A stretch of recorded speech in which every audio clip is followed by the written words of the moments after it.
Tapi yang paling susah itu, dari sesepuh seluruh penjuru negeri ini tidak ada yang bisa menyatu. Sudah diusahakan bagaimanapun caranya, paling susah. Memang rata-rata para sesepuh tersebut memegang kendali pada sistem keuangan.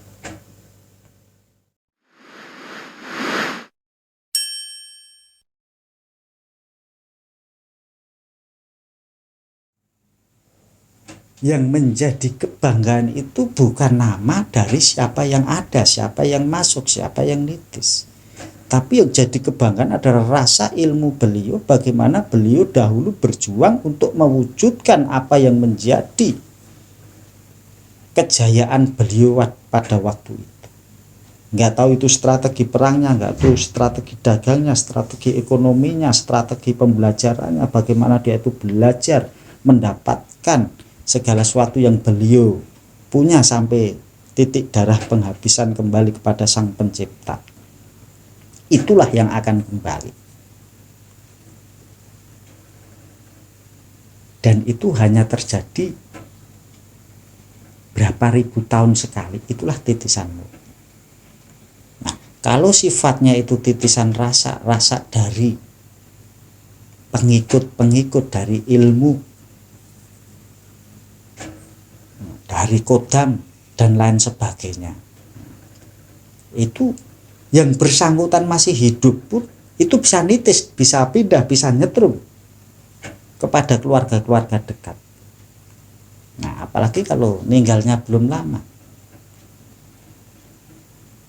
Nah, dari situlah kita bisa belajar menggali, mengenali diri kita.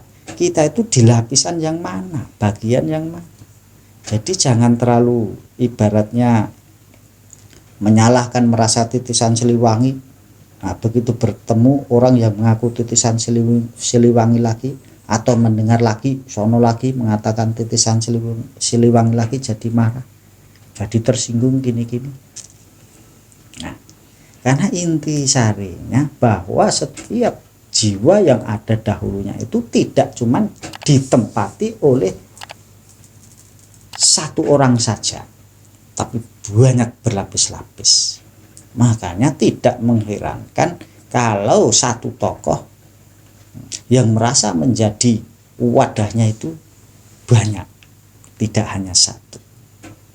Nah, itu kalau dari segi itu tadi.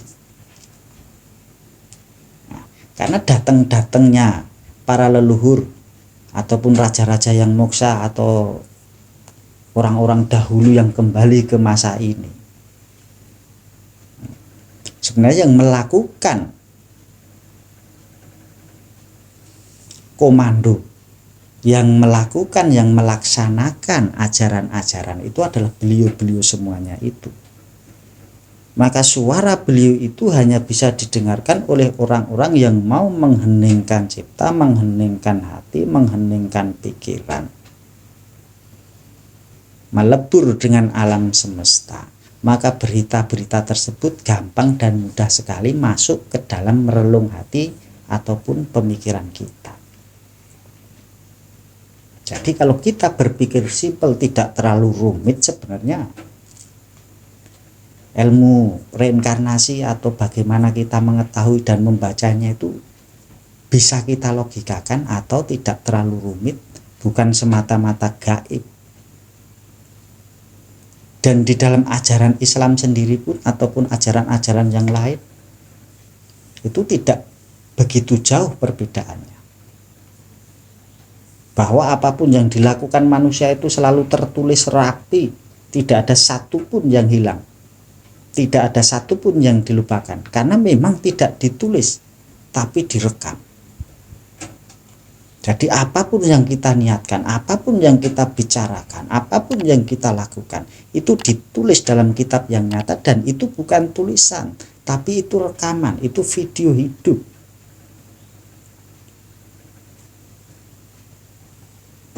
Dengan proses seperti itulah musyawarah demi musyawarah yang selama ini yang mungkin sudah lebih dari 20 tahunan terakhir ini digelar perjalanan tentang Satrio Piningit, walaupun satu kesatria satu dengan yang lainnya ataupun sesepuh satu dengan sesepuh lainnya sama sekali belum pernah bertatap muka, kenal juga tidak di daerah mana, itu sebenarnya sama, nyambung semuanya, tidak akan tertinggal satupun berita, kabar berita tentang perkembangan perjalanan tentang sang kesatria ini. Saya di sini bukan mengaku sebagai Satrio Piningit, tapi saya mengakui adanya Satrio Piningit dan saya berusaha menerjemahkan apa yang sedang terjadi dan bagaimana musyawarah itu sehingga setiap kesatria dimanapun tempatnya berada itu informasinya tidak tumpang tindih, tapi selaras, tapi sama, tapi serempak. Karena memang perjalanan ini digemakan lewat dunia batin yang dikabarkan, dan ada musyawarah atau musyawarah dimanapun tidak pernah ketinggalan, semuanya mengikuti dari salah satu jasad halus yang ada di masing-masing kesatria. Jadi perkembangan perjalanan ini sebenarnya kalau orang itu mau hening mau apa, tidak ada yang simpang siur. Lebih update daripada internet yang paling canggih sekalipun. Hitungan detik itu sudah nyampe semua ke masing-masing kesatria. Karena pada prinsipnya perjalanan yang sudah dijalani 20 tahun ini yang paling susah bukan menyatukan kesatria-kesatria tersebut, karena kesatria-kesatria tersebut itu murni perjuangan. Yang paling rumit, paling susah, silahkan diperiksa dan dilihat sendiri. Bagi yang menjalinkan, banyak sekali saudara-saudara kita yang sudah lebih dari 20 tahun ini benar-benar bergerak di bidang ini, perjalanan Satrio Piningit Ratu Adil. Silahkan diperiksa. Yang paling susah itu menyatukan sesepuh-sesepuh yang konon ceritanya beliau itu memang dikabarkan membawa berita tentang Satrio Piningit ini. Yang paling susah itu justru menyatukan beliau-beliau itu. Padahal kami yang muda-muda ini menyatukan beliau bukan untuk menjadi atasan beliau, cuman ingin melihat bahwa orang-orang yang kami tuakan itu benar-benar bisa guyub rukun, bisa menyatu. Tapi yang paling susah itu dari sesepuh seluruh penjuru negeri ini tidak ada yang bisa menyatu. Sudah diusahakan bagaimanapun caranya, paling susah. Memang rata-rata para sesepuh tersebut memegang kendali pada sistem keuangan. Nah, banyak sekali juga yang mengatakan, yang mengkhawatirkan bahwa perjalanan Ratu Adil Satrio Piningit ini akan digiring ke dunia politik sehingga akan dimanfaatkan oleh orang-orang politik. Maka sekali lagi kami sampaikan di sini bahwa Satrio Piningit Ratu Adil tidak bergerak di bidang politik, tapi kita akan membenahi bangsa ini tidak ikut campur dalam negara dan kenegaraan. Walaupun pada akhirnya semuanya pasti akan nyambung, tapi di sini tidak tertarik. Tapi yang paling utama adalah bagaimana kita membenahi Nusantara ini dari Sabang sampai Merauke, dari ujung timur sampai ujung barat untuk bisa menyatu.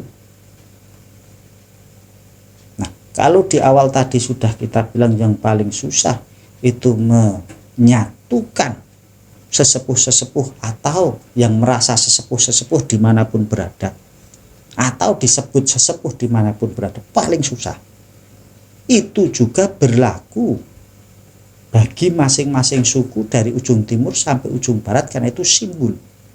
Nah, pergerakan kita disinilah yang akan mengawali segala sesuatu itu dari unsur paling bawah, yaitu rakyat. Di sini kita cerdaskan, di sini kita berusaha satukan, bukan untuk mengatur, bukan datang sebagai pengatur, bukan datang sebagai bos, bukan datang sebagai pimpinan, tapi akan datang sebagai saudara. Nah, ketika datang sebagai saudara di situ diharapkan sebagaimana yang pernah terjadi waktu hijrah Rasulullah di kota Madinah, saling berpelukan, saling berbagi, tidak iri ono iri ini, tapi di situ satu hati, satu rasa, satu tujuan. Nah, kalau kembali ke reinkarnasi tadi, nah, dari apa yang kita bicarakan di situ, sedikit kita akan bisa menyimpulkan bahwa setiap diri ini di dalamnya itu banyak sekali unsur, dari ruh, dari jiwa, dari sukma, dari dulur papat, dari kodamula, dan lain sebagainya, banyak sekali. Bahkan ada salah satu ustadz yang sangat terkenal mengatakan bahwa setiap diri itu adalah kerajaan-kerajaan, bisa dibilang kerajaan gaib yang di situ banyak sekali, nggak terhitung. Makanya kalau orang tidak hati-hati dalam mempersepsikan titisan ataupun reinkarnasi ini, bisa tertipu. Maka yang paling penting dari reinkarnasi ataupun titisan itu bukan nama, gelar, kebesaran beliau-beliau, tapi semangat, ilmu yang dibawa oleh beliau semua itu di bidang apa, atau ilmu menyeluruh tentang kehidupan. Nah, setiap beliau-beliau orang-orang dahulu yang kembali hadir ini pasti mempunyai satu raga. Jadi bukan satu raga ditempati oleh seluruh leluhur, bukan. Karena nanti akan bergerak serempak dari masing-masing daerah, masing-masing suku, masing-masing daerahnya masing-masing, yang sesuai dengan kriteria daerahnya masing-masing. Karena yang mengetahui itu hanyalah orang-orang yang benar-benar secara detail pernah tinggal dan memang darahnya dari daerah-daerah tersebut. Namun pada dasarnya yang akan diusahakan adalah menyatunya seluruh unsur, bahwa semua adalah saudara, untuk mewujudkan sumpahnya Gajah Mada, untuk mewujudkan Indonesia menjadi mercusuar dunia. Nah, kalau memang Nusantara ini sudah bisa menyatu dalam cipta, dalam rasa dan karsa, dalam pemikiran, dalam perasaan, dalam penyatuan diri, semuanya itu merasa bahwa satu saudara, tanpa memperbesarkan perbedaan apapun itu, dan tidak saling memaksakan apapun itu. Namun di situ musyawarah untuk menemukan mufakat, bagaimana bisa hidup saling berdampingan, saling menguatkan. Nah, itulah prinsip kehidupan yang akan diwujudkan. Jadi perjalanan yang dilaksanakan ini bukanlah perjalanan gaib, sehingga orang sakti mandraguna yang harus kun jadilah maka menyatu semuanya, bukan seperti itu. Karena selama siapa yang mempunyai jasad ini, dia terikat penuh dengan kehidupan lahiriah yang harus dijalani secara lahiriah. Kalau memang yang ditunggu-tunggu orang sakti, turunnya dewa ke muka bumi ini, wah, ntar akan memaksa orang. Wah, tidak ada proses pemaksaan. Karena kita hidup sebagai manusia yang mempunyai jasad, karena yang mempunyai hukum ini adalah jasad. Kenapa beliau-beliau harus melewati jasad? Karena beliau-beliau sudah tidak punya hak di dunia ini. Yang punya hak di dunia ini adalah yang mempunyai jasad. Jadi mandat yang utama adalah jasad, bukan ruh. Makanya ruh atau jiwa leluhur-leluhur tersebut terus berkelana mencari siapa yang mempunyai niat dan tujuan sama dengan niat dan tujuan beliau, maka dengan rela hati, dengan ikhlas, nggak usah pakai sajen-sajenan, nggak usah pakai puasa-puasaan,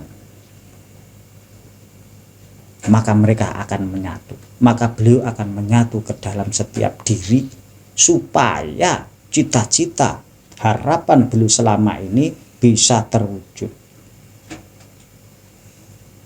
Kecuali untuk pembenahan alam yang akan terjadi itu 99%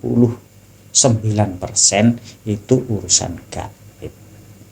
Karena memang ada kunci-kunci alam tertentu yang akan digunakan untuk membenahi alam ini. Tapi kalau tatanan lahiriah, semuanya harus secara lahiriah, harus yang bisa diterima oleh akal logika. Dan insya Allah semua apapun yang akan terjadi untuk menyatukan ini semuanya itu sudah tertata rapi dari segala barisan. Maka yang diharapkan adalah penyatuan seluruh kesatria-kesatria dari ujung sampai ujung, bukan untuk menjadi atasan dan bawahan, tapi di sini menjadi keluarga besar yang akan bergerak serempak dari ujung sampai ujung untuk berbenah. Cuman ada beberapa dari kesatria tersebut yang belum menemukan keyakinan bahwa apa yang dia bawa itu antara iya dan tidak. Nah, itulah makanya apa yang saya sampaikan, apa yang kami sampaikan saat ini adalah untuk meneguhkan keyakinan bagi kesatria-kesatria saudara-saudaraku dimanapun berada, yang masih ragu atau sedikit ragu atau setengah yakin dengan apa yang ada di dalam jiwanya, apa yang ada di dalam pikirannya. Yakinlah, ikutinlah, karena intinya harus penuh dengan keyakinan. Karena tanpa keyakinan itu tidak akan pernah terjadi. Tapi kunci untuk menemukan keyakinan yang sejati, kita harus bisa membedakan sebagai seorang kesatria. Cipto, Rasa, Karso. Kapan kita bergerak menggunakan akal kita? Kapan kita bergerak menggunakan hati kita? Kapan kita bergerak bersamaan dengan menyatunya, dengan diskusinya antara pikiran dan hati kita? Namun yang lebih tinggi untuk menyatu dengan leluhur-leluhur tersebut adalah di mana kita bisa menyisihkan akal dan hati kita hanya yakin kepada Tuhan, kepada Sang Pencipta. Nah, disitulah beliau, para leluhur itu bisa lebur total kepada diri kita sehingga bisa menggerakkan hati dan pikiran kita, sehingga kita akan mendapatkan sesuatu hal yang baru yang sama sekali belum pernah kita dapatkan. Itulah modal utama untuk melakukan perjuangan ini.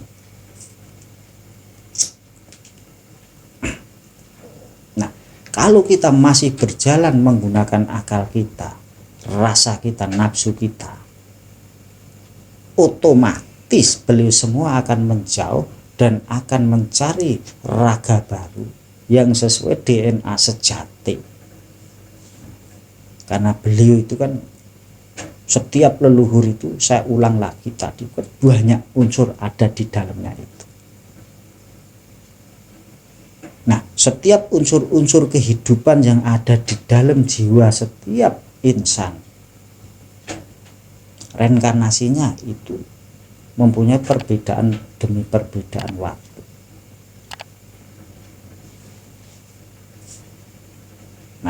Itulah sekilas tentang pembahasan titisan ataupun reinkarnasi. Mudah-mudahan sedikit menjadi pegangan. Lain waktu akan kita sambung yang mungkin lebih detail lagi, sehingga bisa bermanfaat untuk membangkitkan jiwa-jiwa saudaraku kesatria dimanapun berada. Jadi kita jangan pernah berebut nama, jangan berebut gelar, tapi berebutlah program, berlebutlah cita-cita, berebutlah jiwa yang sesungguhnya. Ilmu beliau yang dibawa beliau itu ilmu apa saja yang harus digunakan untuk menata ini semuanya, sehingga kita akan lebih secepatnya menjadi terkuatkan dalam persaudaraan kita, dalam perjuangan kita menyambut sang kesatria tersebut.